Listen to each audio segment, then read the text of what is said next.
আসসালামু আলাইকুম বন্ধুরা, আজকে স্বাগতম জানাই নতুন আরেকটি রেসিপি দেখার জন্য। আজকে তৈরি করে দেখাবো চিড়ার সন্দেশ। নামটা একটু ভিন্ন হলেও খেতে কিন্তু অনেক মজা হয়। চলুন দেখে নিই কীভাবে তৈরি করছি। চিড়ার সন্দেশ তৈরি করার জন্য আমি এখানে নিয়েছি 1 কাপ পরিমাণ চিড়া। চিড়াটাকে খুব ভালো করে লাল লাল করে ভেজে নিব। তারপর একটি ব্লেন্ডার জারে আমি খুব ভালো করে ব্লেন্ড করে নিব। সুন্দর গুঁড়া গুঁড়া হয়ে গিয়েছে কিন্তু চিড়াগুলো। ওই একই ব্লেন্ডারে আমি নিয়ে নিচ্ছি চিনিটাকেও আমি খুব ভালো করে গুঁড়া করে নিব।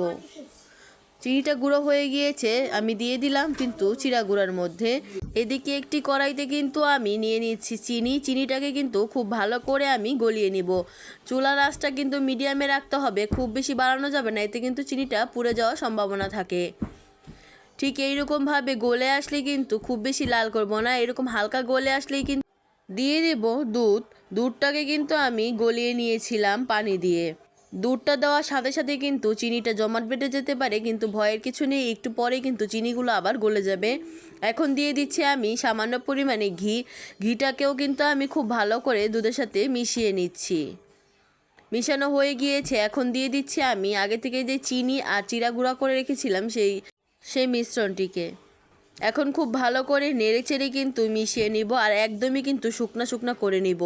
আর যেই বাটিতে আমি কিন্তু চিড়ার সন্দেশটা সেট করব, আমি কিন্তু সেই বাটিতে ঘি দিয়ে দিচ্ছি।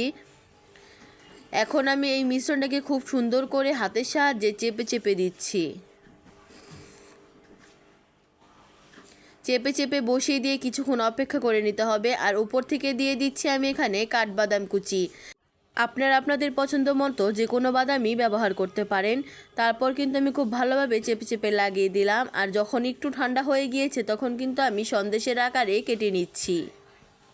আর এরই মধ্যে কিন্তু তৈরি হয়ে গিয়েছে আমাদের মজাদার চিড়ার সন্দেশ। রেসিপিটি কিন্তু একদমই নতুন, অবশ্যই বাসায় ট্রাই করবেন। আপনাদের কাছে কেমন লেগেছে আমাকে কমেন্ট করে জানাবেন, আর যদি ভালো লেগে থাকে তাহলে কিন্তু লাইক কমেন্ট শেয়ার করতে ভুলবেন না। ধন্যবাদ সবাইকে।